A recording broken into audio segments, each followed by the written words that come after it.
Salam əziz tələbələr, hər vaxtınız xeyir. Mən Ləman Qarazadə. Bugün sizlə Dövlət İmtahan Mərkəzinin 2026-cı il üçün təqdim etdiyi Magistr 2 jurnalındakı model sualların izahına baxırıq ingilis dilindən. Ümumiyyətlə, model suallar nədir və bu Magistr jurnalında niyə verilir? Bununla bağlı biraz danışmaq istəyirəm. Hər il imtahandan əvvəl Dövlət İmtahan Mərkəzi Magistr jurnalının növbəti buraxılışını təqdim edir və bu buraxılışlarda biz imtahan modelləri ilə tanış oluruq. Hansı ki, real imtahanda suallar, sual formaları bu model əsasında müəyyənləşir. Yəni, bir növ imtahana yaxın bir nümunə, test kimi bir şey təqdim olunur. Və biz bunu işləyərək imtahanın çətinliyi, ağırlıq səviyyəsini müəyyən eləyə, həmçinin özümüzü yoxlaya bilərik. Bugün də biz bu suallara baxaraq imtahana necə düşəcəyini təxmin edirik. Normalda model suallar imtahandan nisbətən çətin olur. Yəni, bu testləri işləyərək əslində özünüzü yoxlaya bilərsiniz. Amma nəticəniz aşağı olsa üzülməyə və yaxud da buna yəni motivasiyadan düşməyə gərək yoxdur. Çünki real imtahan bundan nisbətən asan olur. Model suallar isə biraz çətinləşdirilmiş versiyadır. Gəlin vaxt itirmədən suallarla, sual tipləri ilə tanış olaq və həll qaydalarını öyrənək. Əvvəlcə yeni qoşulanlar üçün qeyd edeyim ki, magistrda qəbul imtahanında ingilis dilindən 20 sual olur. Digər fənlərdən 50 məntiq, 25 informatika olmağına baxmayaraq ingilis dili 20 sual təqdim edir və biz 25 bal alırıq buradan. Bəs bu necə olur? Təbii ki, 5 ballıq bir esse yazmaqla. Artıq bəzi şərtlərə əsasən bu ildən esse yazmaq bəzi tələbələr üçün həm də məcburidir. 2 bal almaq məcburiyyəti var. Tədris ingilis dilində oxuyanlar üçün, oxumaq istəyənlər üçün. Amma ümumilikdə 20 qapalı tipli test tapşırığıdır. Gəlin suallara baxaq. Bu 20 sualdan ilk 5 sual listeningə aid olur. İmtahan başlayan kimi artıq biz listeningə qulaq asırıq və 5 sualı cavablandırırıq. Burada gördüyünüz QR kod vasitəsilə siz də özünüzü yoxlamaq üçün və imtahanın ağırlıq səviyyəsini ölçmək üçün bu listeningə qulaq asa və sualları həll edə bilərsiniz. Listening işləmə texnikaları ilə bağlı kanalımızda bir çox video mövcuddur. Onlara baxaraq da listeningi inkişaf etdirməyin və suallara yanaşmanın formalarını öyrənə bilərsiniz. Biz isə bugün əsas mətnlər üzərində işə baxırıq. Çünki imtahanda 2 mətn düşür. Hər birinin 5 sualı var. Əsas balı bizə mətnlər verir və 5 bal qapalı qrammatik suallar olur ki, adı qrammatika əslində içində bəzi leksik suallar da var. Gəlin vaxt itirmədən suallara baxaq. Ümumiyyətlə 5 sual listeninglə tamamlanır və 6-cı sualdan mətn sualları başlayır 10-cu suala qədər. 6-dan 10-a qədər mətn suallarıdır. Və bu sualların hamısı qapalıdır. Sadəcə burada nəzərinizə çatdırmaq istədiyim bir hissə var. 6-cı sual gördüyünüz kimi 4 hissədən ibarətdir. 6.1, 2, 3, 4. Əgər siz bunun hamısını doğru cavablasaz, 1 bal qazanmış olursunuz. Əgər birini səhv etsəz 0.5 bal, 2 düz 2 səhviniz olsa artıq 0 balla qiymətləndirilir. Digər testlər isə qapalıdır, variant tələb eləyir və sadə şəkildə biz bunun həll yollarını birazdan öyrənəcəyik. Eyni tipdə bir mətnimiz də var. 11-15-ci sualları əhatə eləyir. Sual tiplərində heç bir fərq yoxdur və 15-ci sualla tamamlayırıq. 16-20 isə bizdə qrammatika suallarıdır ki, bəzi qaydalara, dialoqlara və leksikaya əsaslanır. Gəlin indi suallara ətraflı şəkildə baxaq ki, necə yazmaq lazımdır. Bilirik ki, mətnləri oxuyub tərcümə etmək çox vaxt aparır. Artıq bunu digər videolardan öyrənmişik. Ona görə mətn oxumaq, tərcümə etmək qətiyyən ağlınıza gəlməsin. Bizim öz texnikamız var, öz yolumuz var. Mətn işləməyin əsas bir qaydası suallar üzərindən mətnə baxmaqdır. Verilən cümlələri götürürük, mətndə axtarırıq. Əgər varsa doğrudur, yoxdursa və yaxud da əks mənalı, inkar bir sözlə işlədilibsə, deməli yanlışdır. Bu cür həm vaxta qənaət etmiş olarıq, həm də sualların dəqiqlik səviyyəsinə, yəni daha yaxın olmuş oluruq ki, burada oxuyub tərcümə edəndə bəzən nisbi tərcümələrlə səhv etmiş ola bilirik, amma cümlələri axtarmaqla bu səhvlər riski daha da azalmış olur. Başlayırıq elə birinci sualdan 6.1. Deməli, 6.1-də biz bu cümləni götürək, mətndə axtaraq. Deməli, overbumping in some areas leads to drastic drop in underground water levels. Deməli, bu hissədə nə qeyd eləyir? Ola bilər biz bu cümləni başa düşə bilmərik, sözlərin tərcüməsini bilmərik. Sadəcə cümləni mətndə axtarmaqla da cavabı tapmaq mümkündür. Əsas açar sözləri qeyd etməkdir. Overbumping bizim bir açar sözümüzdür. Drastic drop underground water level. Bu isə bir digər açar sözlərimizdir. İndi biz bunları mətndə axtarırıq. Görək hansı hissədə qeyd olunur. Görürəm ki, bump out sözü var bu hissədə. Orada isə overbumping demişdi. Digər hissəyə baxıram. Much water And water levels drops sharply. Burada sharply, burada isə drastic, yəni kəskin dərəcədə suyun levelinin aşağı düşdüyünü göstərir overpumping. Burada isə bump out. Eyni tərcüməni verdiyinə görə, sinonim sözlər olduğuna görə deməli bu cümlə doğrudur. Gördüyünüz kimi verilən cümlə ilə mətndəki cümlə arasında heç bir əks mənalı və yaxud da inkar bildirən bir söz yoxdur. Sadəcə sinonimlərlə əvəzlənib deyə heç tərcümə etməyə gərək olmadı və biz bildik ki, bu cümlə doğrudur. İkinci suala baxırıq. Burada bizi çaşdıra biləcək bəzi məqamlar var. Bunları qeyd eləyin özünüz üçün. Digər testləri işləyəndə də diqqətli olarsınız. Əgər bir cümlədə all, only və s. kimi sözlər varsa, yəni diqqəti yönəldəcək hər hansı bir məqam varsa, deməli orada həqiqətən diqqətli olmaq lazımdır. Bu bizi çaşdırmaq üçün verilə bilər. Burada qeyd olunur ki, bütün yerli ekosistem asılı idi, deməli yeraltı quruluşdan. All local system. Əsas bizim burada fikir verəcəyimiz şey all sözüdür. Bütün ekosistem asılı idi. Biz bu cümləni axtarırıq mətndə. Görək, ekosistem bizim açar sözümüz bilirsiniz ki, ekosistemdir, yeraltıdır və s. Və biz onun hamısının asılı və yaxud da yarısının asılı olduğunu indi mətndən öyrənmiş olacağıq. Deməli, biz açar sözümüzü tapırıq. Local ecosystem that depends on underground moisture. Deməli, bütün sözü yoxdur burada. Lokal sistemi qeyd edib asılı olduğunu göstərir, amma all sözü yoxdur. Ona görə də deməli bu hissə yanlış olacaq. Çünki cümlə mətndə olduğu kimi verilməyib. Hamısı deyil, bəlkə bəzisidir, bəlkə yarısıdır, bəlkə də çox az bir sayıdır. Amma burada hamısının, bütün ekosistemlərin asılı olduğunu göstərirsə, deməli bu variant yanlış olmalıdır. Baxırıq digər testimizə. Deməli 6.3-ə. If multiple countries rely on the same aquifer, they need to negotiate and decide on fair water usage. Cümlədə qeyd olunur ki, əgər birdən çox ölkələr, yəni qruplaşmış ölkələr eyni su hövzəsindən asılıdırsa, same aquifer asılıdırsa, onlar danışıqlar aparmalıdır, negotiate danışıq aparmalıdır və ədalətli qərar verməlidirlər suyun istifadəsi ilə bağlı. İndi biz burada cümləni yenə axtarırıq, ölkələri axtaracağıq, danışıqlar və ədalətli qərar suyun istifadəsindən bağlı bu cümlələri tapmalıyıq. Baxın, görürsünüz ki, bu hissəyə baxın, hamısı demək olar ki, eyni abzasda verilir. In addition, when the several countries share the same aquifer, they must discuss and agree on how to use it fairly.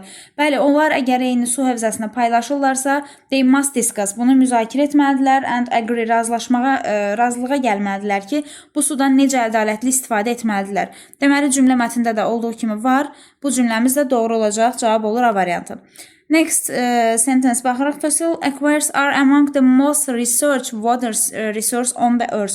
Deyir, qalıq su hövzələri yer kürəsində ən çox tədqiq edilən su ehtiyatları arasındadır. Ən çox tədqiq edilən. Həmişə bu şeylərə də fikir verin. Ən çox, ən az. Bunlar həmişə açar sözlər olur, bizə mətndə kömək eləyir. Doğru, yanlış olduğunu tapmaq üçün. İndi biz bu açar sözlərimiz vasitəsilə eyni cümləni axtarırıq mətndə. Görək hansı hissədə qeyd olunur. Doğrudur, yoxsa yanlışdır. Baxın, bu hissədə most valuable, çünki fossil sözü, fossil aquifers buradadır. Among most valuable and less studied deyir. Ən az araşdırılandır. Deməli, ən az araşdırılan su hövzəsidir yer kürəsində. Burada isə ən çox araşdırılan deməli, yer kürəsində ən çox araşdırılan su hövzəsidir qeyd olunub. Ona görə cavab burada da B variantı olacaq. Most çoxdur. Burada isə less az sözü ilə, less study sözü ilə əvəz ediblər. Yəni, əks mənalı bir söz yazılıb. Deməli, cavab olacaq B variantı. Əla bir şəkildə artıq 6-cı sualı bitirdik. Keçirik 7-ci suala. 7-ci sual tipində konkret bir sual soruşulur və biz bunu mətndən axtarıb tapmalıyıq cavabını. What makes fossil aquifers different from the normal rivers? Onları, yəni fosil tərcümə olaraq belə çıxır ki, yerin altında olan, yerin dərinliklərində olan o suları normal çaylardan fərqləndirən nələrdir?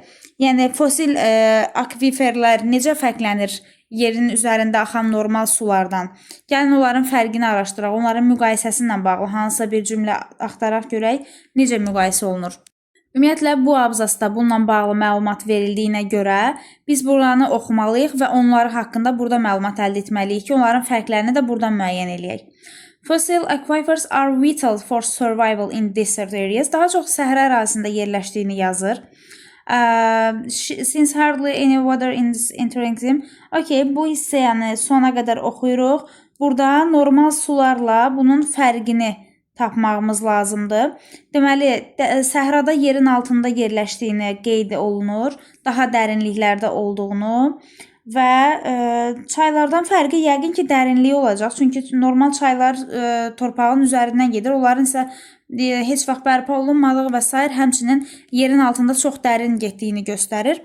Baxırıq, deməli, burada sürətli olduğunu göstərir, amma orada sürətli sözü yox idi. A variantı yanlış olacaq. Bu B variantı doğru cavabdır. Yəqin ki, yazıb ki, they are located. Onlar daha dərində yerləşir. Yəni, yer səthindən daha dərində yerləşir və daha çox qədim hesab olunur da, özlərində daha çox qədim suları birləşdirmiş olur. B variantı cavab olacaq. Hətta bu cümləni sübut etmək üçün burada bir cümlə də göstərim sizə. Deməli, həmin səhradan axan, səhranın altında olan həmin o su hövzələrinin 20.000 yaşı olduğunu göstərən bir nümunə də var və bu da onun daha qədim, daha köhnə suları birləşdirdiyini göstərir. Ona görə cavab elə B variantı olur. Heç digər variantlara baxmağa ehtiyac qalmır. 8-ci suala baxırıq. Cümləni tamamlamalıyıq. Fossil aquifers are considered non-renewable because səbəb nədir? Niyə yenidən, yəni bərpa oluna bilməyən hesab olunur, bərpa oluna bilinməyən, yenidən, yəni bəzi enerjilər bərpa oluna biləndə, bəziləri yox. Məsələn, su, günəş və s. kimi bərpa oluna bilən və bilməyən var. Burada isə niyə bərpa oluna bilmir, onu soruşur bizdən. Səbəb nədir? Gəlin bu hissəyə baxaq. Bəzi testləri variantlar üzərindən də tapmaq olur. Məsələn, cümlələri əgər doğru tərcümə edə biliriksə, biz bunları məntiqlə də yaza bilərik. Əvvəlcə istəsəz tərcüməyə də baxa bilərik. Məsələn, A variantı they are restored within the human lifetime. Onlar insan həyatı ərzində bərpa olunur yazır. Cümlədə soruşur ki, niyə bərpa olunması hesab olunur? Burada isə bərpa olunduğunu qeyd edir. Deməli, cümlə ümumiyyətlə bir-birindən təzad təşkil edir. B variantında deyir ki, onlar kənd təsərrüfatında geniş istifadə olunur. Onlar kənd təsərrüfatında istifadə olunmur. Ümumiyyətlə, çox dərinliklərdə olduğuna görə geniş istifadə olunmur və bərpa olunması ilə də bağlı bir əlaqəsi yoxdur. B variantı da yanlışdır. Kiçik su hövzələri də əslində daha dərin, daha böyükdür. Bunu da deyə bilmərik. D variantına baxırıq. They are not refilled by modern rainfall. Deyir, onlar müasir yağışlarla doldurulmurlar. Yəni, yağış onları artırmır. O su hövzələri bərpa oluna bilmir. Çünki onlar bərpa olunması üçün yağış suyu lazımdır və yaxud da oraya hansı əlavə sular gəlməlidir. Onda deməli cavab olacaq D variantı, çünki bu daha məntiqli variantdır. Y variantında isə deyir ki, onlar çirkləndirilir, yəni səth suları ilə çirklənirlər, əlaqəsi yoxdur bu variantında. Onların yenidən deməli bərpa oluna bilməməsinin səbəbi odur ki, yağış görmürlər və yağış vasitəsilə, hər hansı bir kənar su vasitəsilə artmırlar. Cavabı belə də tapmış olduq ki, burada normal olaraq məntiqlə D variantı daha çox uyğun gəlir. Baxırıq, deməli 9-cu suala. Bu sual bilirsiniz, bu sual tipi çox geniş yayılmış bir sualdır və hər il qəbulda bu tipli suallar olur ki, bizdən mətndə işlənmiş hər hansısa bir sözün tərcüməsini soruşa bilər, sinonimini, antonimini və s. Bugünkü mətnimizdə isə arid sözü verilib. Biz bilirik ki, bu sözün mənası quraqlıq deməkdir. Ona görə elə cavabımız A variantı olacaq. Dry qurudu. Empty boş, dangerous təhlükəli, protected qorunmuş, polluted də çirkli. Mətndəki yerinə görə də tapa bilərsiniz. Ola bilər kimsə sözün tərcüməsini bilmirsə, həmin hissəyə baxaraq, məsələn, deyək ki, çox quru ərazilər. Hottest, çox isti və quru ərazilər. İsti sözünün ən azından tərcüməsini biliriksə, bunu da tərcümə edib yazmaq olar ki, isti və quru ərazilər. Cavab olacaq A variantı. İndi isə keçirik 10-cu suala. 10-cu sualda deməli bizdən hansı sualların cavabı var mətndə belə bir sual soruşulur və biz burada verilən sualları oxuyaraq mətndə doğru cavabları tapmalıyıq ki, hansının dəqiq mətndə cavabı var. Yəni təxmini cavabları götürmək olmaz burada. Burada əsas deməli dəqiq cavabı tapmaq üçün də birinci sözlərə baxmaq lazımdır. How old? Məsələn, burada yaşını soruşur, il soruşur. Dəqiq bir rəqəm yazmalıyam. How many? Say soruşur. Təxmini rəqəmlər, təxmini cavablar burada götürülmür. Məsələn, what, biz orada adını, nə olduğunu tapmalıyıq dəqiq şəkildə, dərinliyini, səbəbini və s. İndi gəlin birinci sualı oxuyaq. Və sualların cavabını tapdıqdan sonra növbəti xanalarda qeyd eləyərək müvafiq dairələri qaralamaq lazımdır. İmtahan strukturlu olduğuna görə burada belə bir nümunədə göstəriblər. Deməli, birinci cümlədə How old is the water inside the Nubian sandstone? Deməli, bizdən bir çay adı soruşulur, Nubian sandstone və biz bunun yaşını bilməliyik. How old? Mətndə həmin çayın adını tapıram və görək onunla bağlı hansı məlumatlar verilir. Birinci mətnə baxırıq və onun yaşı təxmini nə qədərdir? Deməli, dünyanın ən məşhurlarından biri Nubian sandstone-dur və deməli, onun yaşı burada 20.000 ildən çox göstərilir. Bəli, deməli, bu sualın cavabı var. 20.000 ildən çoxdur onun yaşı. Birinci cümləni qeyd edib götürə bilərik. Yəni, bir burada doğru cavabdır. Növbəti baxırıq ikinci cümləyə. How many deserts? Neçə səhra var? Dünyadakı səhra sayılarını göstərir ki, onlarda həmin o su hövzələri, göllər və s. olsun. Baxıram, burada səhra adları və yaxud da sayı filan ümumi göstərilməyib və əsas da dəqiq göstərilməyib ki, hansı səhra sayıları var. Sorry, səhv mətnə baxdıq. Hə, bu hissədə gördüyünüz kimi heç bir say və yaxud da adlar göstərilməyib. Burada bəzi ölkə adları filan ola bilər, ancaq bu səhraların sayını dəqiq göstərmir. Ona görə diqqətli olmaq lazımdır. Yəni, ikinci sualın cavabı yoxdur. Bunu götürə bilmərik. Üçüncüdə, what is the most famous? Ən məşhurunu soruşur bizdən dünyada. Ən məşhur su hövzəsi hansıdır? Baxıram, burada bayaq bir məşhurların adından çəkilmişdi. One of the. Amma burada one of sözü var. Məşhurlarından biri deyir budur. Ən məşhur su hövzəsi səhra altında hansıdır? Biz onu bilmirik. Ona görə də bu sualı götürə bilmərik. Yəni, bunun da cavabı yoxdur, qeyd olunur. Növbəti, how deep, dərinliyi nə qədərdir? Həmin hissədə gördüyünüz kimi dərinliklə bağlı heç bir məlumat yazılmayıb, sadəcə yaşı qeyd olunur və hansı ölkələrə əhatə elədiyi və s. Ona görə 4-də cavabı yoxdur və baxırıq 5-ciyə. Niyə deyir vacibdir? Su hövzələrini qorumağı öyrənmək. Bununla bağlı gəlin görək hansı məlumat verib, hansı səbəbləri var vaciblik üçün. Deməli, qeyd edir ki, dünya bugün su qıtlığı ilə üz-üzədir. Ona görə də onları qoruyub idarə etməyə öyrənmək lazımdır. Çünki bu təbii ehtiyatlar unlimited deyil, yəni limitsiz deyil, onlar bir gün bitəcək. Deməli, səbəb qeyd olunub. Ona görə biz burada doğru cavab kimi həmçinin 5-i də götürə bilərik. Yəni, burada doğru cavabımız 1 və 5 olacaq və bu şəkildə dairələri qaralamış olacaq. Bəli, birinci mətni artıq bitirdik. Keçirik növbəti mətni işləməyə. Növbəti mətn də eyni qayda ilə yazılır. Yəni, oxumadan, tərcümə etmədən biz yenə suallar üzərindən mətndə cavabları axtaracağıq. Gəlin başlayaq. Deməli, burada da 11.1-dən başlayırıq. Hər 4 cavabımız, doğru cavabımız 1 bal eləyir bizim üçün. Başlayaq birinci cümlədən və baxaq görək bu mətndə hansı hissədə qeyd olunub. The painter of the coronation of Napoleon served as a Napoleon appointed painter. Okay, deyir ki, Coronation of Napoleon bir əsərdir. Bunun painteri, rəssamı xidmət eləyib Napoleonun təyinatı ilə, yəni ona painter kimi, rəssam kimi, ona boyaçı kimi və s. xidmət eləyən bir şəxs olub. İndi gəlin birinci bu əsəri tapaq mətndən, görək onun müəllifi kim olub və o həqiqətən Napoleona xidmət eləyib yoxsa yox. Deməli, birinci abzasda görürəm ki, bu əsərin adı var. Qeyd olunur ki, o məşhur əsərlərdən biridir, hansı ki, Louis David tərəfindən çəkilmişdi. Kim ki, Louis David həmin adamdır ki, official painteri olub Napoleonun. Yəni, rəsmi rəssamı olub, saray rəssamı olub yəqin ki. Ona görə də cümlə mətndə var, olduğu kimi cavabı A variantı götürürük. Çünki ona həqiqətən də xidmət eləmiş. Serve xidmət etməkdir. Orada da official, rəsmi işçi kimi göstərdiyinə görə deməli doğrudur. Baxırıq növbəti cümləmizə. During his stay in Brussels. Açar sözlərimiz Brüsseldir. David crafted complete copy from collection. Okay.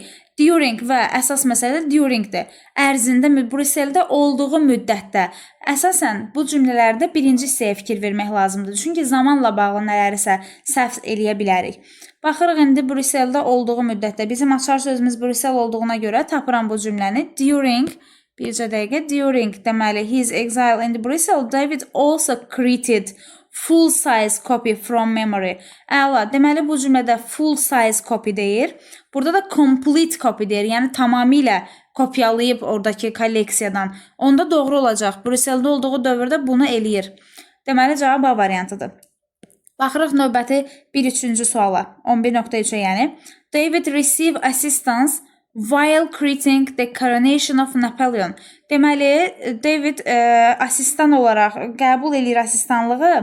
Nə vaxt? While erkən deməkdir, şəkilçi olaraq. Deməli, Coronation of Napoleon əsərini yaradarkən asistanlığa qəbul eləmişdi. Burada da rəsmi olaraq onun işini necə göstərir? Official painter olub. Daha sonra onun asistanlığı qəbul etdiyi görə hansı abzasda, hansı hissədə qeyd olunur? Ümumi məna olaraq da doğru ola bilər. Və burada belə bir hissə var ki, o sarayda dekabrda işləyir və köməklə işləyir. Deməli, assistance, yəni bir kömək alır, help alır, qəbul eləyir, asistan qəbul eləyir özünə. Tələbəsinin köməyi ilə. Tələbəsinin adı George Raget olur və onunla bir yerdə 1800-cü ildə bitirirlər. Deməli, onda cavab olacaq A variantı. Çünki bu cümləni də orada tapdıq. Baxırıq 1.4-də. The painting became one of the most famous images during the Napoleon era. Deyir, bu əsər daha çox məşhurlaşmağa başlayır Napoleonun dövründə. Baxaq görək, Napoleonun dövründə məşhurlaşır, yoxsa yox. Elə burada bu hissəni görürəm, Napoleonic era. Və burada mı, yoxsa daha sonra mı məşhurlaşıb? Gəlin, indi cümləni başdan tapaq oxuyaq. Deməli, bu hissədə cümlə qeyd olunur və qeyd olunub ki, would later, daha sonra, that would later become one of the most famous image. Daha sonra başladı deyir. Napoleon erasından daha sonra başladı bu əsər məşhurlaşmağa. Later sözü var burada. Bu hissəyə diqqət yetiririk. Burada isə during deyir, ərzində. Deməli, cavab olacaq B variantı. Çünki cümlədəki sözlər tam da üst-üstə düşmür. Yəni, biri digərinin əks mənasını təbliğ edir, əks mənasını ifadə edir. Ona görə də cavabımız olacaq B variantı. Yəni, burada da səhvdir. Baxırıq 12-ci suala. Why did Napoleon break with the tradition of the Pope crowning him? Niyə bu qaydanı, adət-ənənəni sındırır? Yəni, məqsəd nə idi? Biz ona baxmalıyıq. Tac qoyma ənənəsini pozduğuna görə deməli, o tarixə düşür və səbəbini biz tapmalıyıq ki, niyə tac qoyma ənənəsini pozur həmin mərasimdə.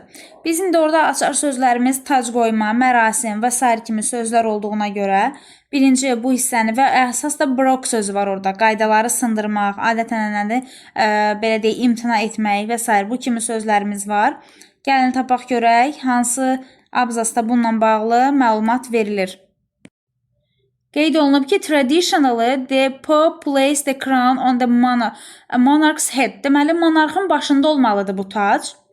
Lakin, however, Napoleon bu qaydaları, bu custom adətləri pozur. Çünki öz authority, öz hakimliyini və müstəqilliyini göstərmək istəyir ki, biz church, yəni kilsədən ayrıyıq, kilsədən müstəqilik, kilsədən asılı deyilik. Bunu göstərməyə çalışır ki, kilsədən asılı olmadığını ifadə etmək üçün, öz hökmdarlığını, hökmranlığını göstərmək üçün bu adəti deyir, orada icra eləmir. Və biz indi variantlardan bunu tapmalıyıq. Deməli, kilsə ilə bağlı adət və yaxud da hər hansısa bir hakimiyyət və s. sözlərini Y variantında tapdıq. Deyir, to demonstrate, demonstrate nümayiş etdirməkdir. To demonstrate his power, öz gücünü nümayiş etdirmək və dini hakimiyyətdən azad olduğunu göstərmək üçün. Deməli, cavabımız olacaq Y variantı.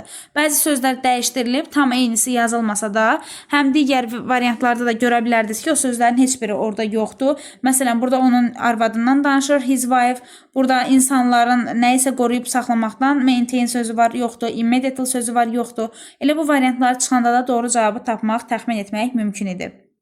Baxırıq digər 13-cü suala. Napoleonun anasından danışır. Napoleonun anası Maria Letzi. İndi bu neyniyib? Gəlin bunun adını tapaq mətndə və göstərək görək ardından hansı cümlə gəlir ki, biz də onu bura yaza bilərik. Deməli, Napoleonun anası Maria Letzi is shown in the place of honor. Yəni, deyir, şəkildə, göstərilən rəsmdə şərəfli bir yerdə, bir pozisiyada göstərilib. Even though, baxmayaraq ki, o heç mərasimdə, real mərasimdə iştirak etməmişdi. Ancaq rəssam onu orada mötəbər bir yerdə təqdim eləyir. İndi variantlara baxaq, görək hansı cavab doğru olur. Deyir ki, is given a position of distinction in the painting.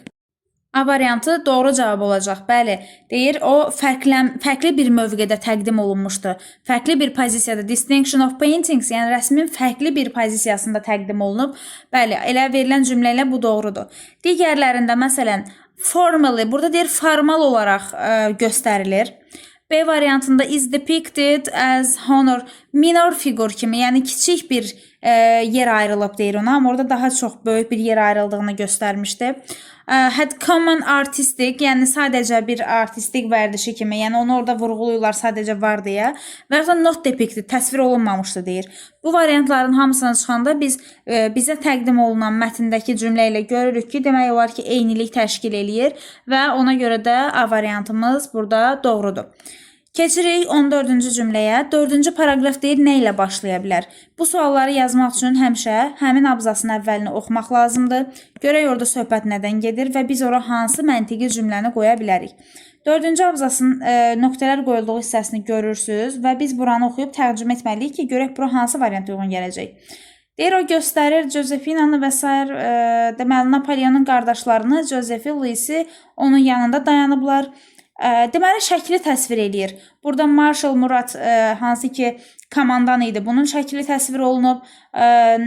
Napoleon ona çox inanırdı. Bu şəkildə həmçinin David özünü də təsvir eləyir. Dini təsvirlər də var. Deməli şəklin təsviri ilə bağlı bir cümlə qoyulmalıdır bura. Baxırıq variantlara. Burada traditionally French king. Burada Fransa krallarından danışır, əlaqəsi yoxdur. Ceremony nə qədər davam eləyib, bunun əlaqəsi yoxdur. Biz burada yazma, burada ikinci leveldə olduğunu göstərir, yenə əlaqəsi yoxdur. C variantına bir dənə baxın. Deyir, rəssam depict göstərir many key figures of the time. Həmin dövrün əsas figurlarını, figur deyərkən yəni əsas obrazlarını nümayiş etdirir bu tarixi əsərdə detallı şəkildə. Daha sonra isə keçir həmin o detalların adını çəkmək. Onlar Napoleonun qardaşları idi, Davidin özü idi, komanda rəhbərləri və s. Deməli, onda C variantı daha doğru cavab olur, çünki verilən abzası tamamlaya bilirik bu cümlədə. Digərlərində həm mərasimdən danışır, həm mərasimin davam etməsindən, Fransa krallığı və s. əlaqəsiz cümlələrdir. Ona görə ən detallı tamamlayan hissəmiz C variantı olur. Keçirik 15-ci suala. Yenə sualların cavabını tapmalıyıq ki, hansı sualın cavabı mətndə dəqiq göstərilib. Birinci sualımızda when dəqiq zaman sualıdır. Biz burada bizə verilən mətndə dəqiq göstərilən zamanı tapmalıyıq ki, when was the coronation of Napoleon? Bu əsər nə vaxt Louvre muzeyinə qaytarılıb? Turn to the Louvre. Nə vaxt qayıdıb?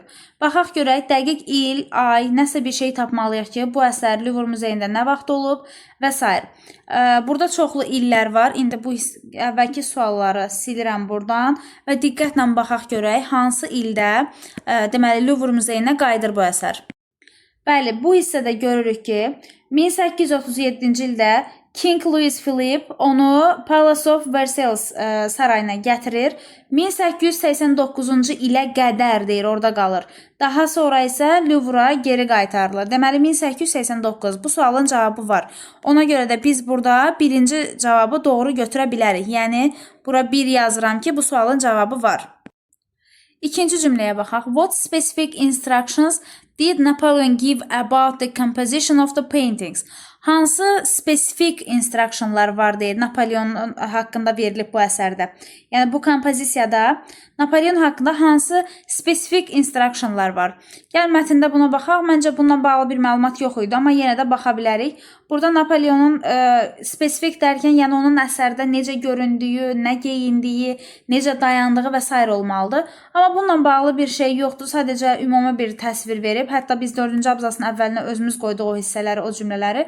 Orada Napoleondan çox ətrafında duran adamların spesifik detailləri var. Ona görə də biz ikinci sualı götürə bilmərik. Yəni bunun cavabı yoxdur.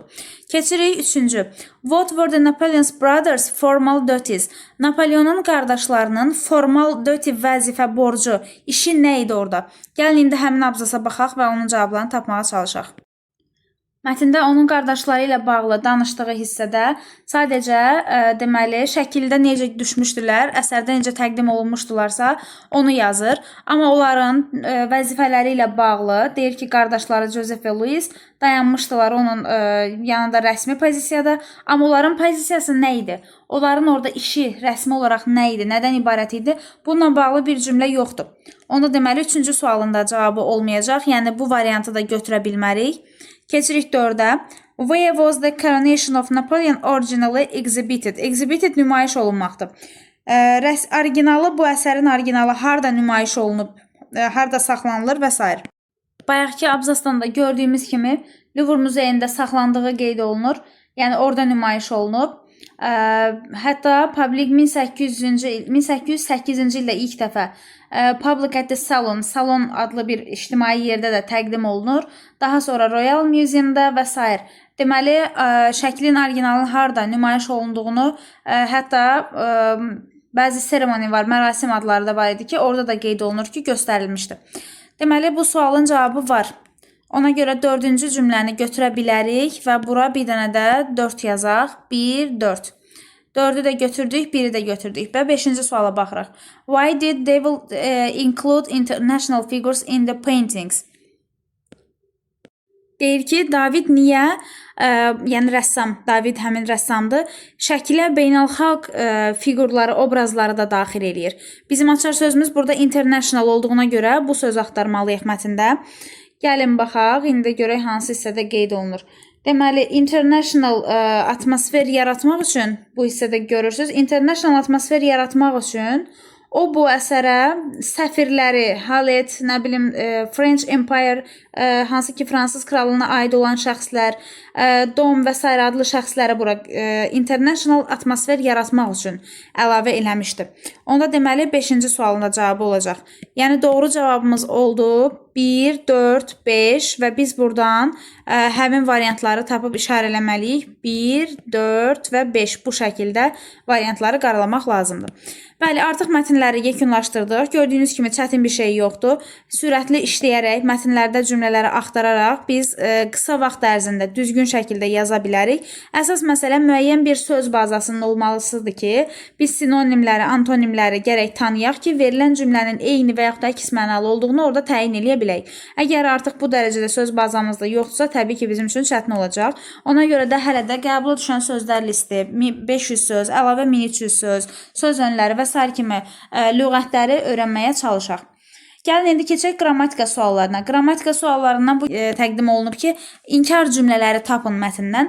Biz bilirik inkar cümlələrin qaydası necə olmalıdır? Bir cümlədə 2 inkar olmur və bir cümlədə inkarlıq bildirən söz varsa, təbii ki, inkardır. Baxıram variantlara. No sooner had she arrived than she phone rang. Burada no sooner bağlayıcısını görürəm və bilirəm ki, inkarlıq bildirir.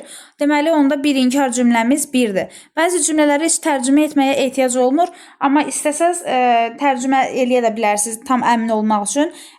Deməli, burada qeyd olunur ki, o gələn kimi telefon zəng çalmağa başladı. Yəni, onun çatdığı anı göstərir. Düzdür, tərcümədə inkar deyə bilməzsiniz, amma biz bunu öz dilimizə belə tərcümə edirik. Yəni, o gələnə kimi telefon çalmamışdı. İnkar hissəsi bu hissəsidir. O gələnə qədər telefon zəng çalmamışdı. O gələn kimi çaldı. She arrived.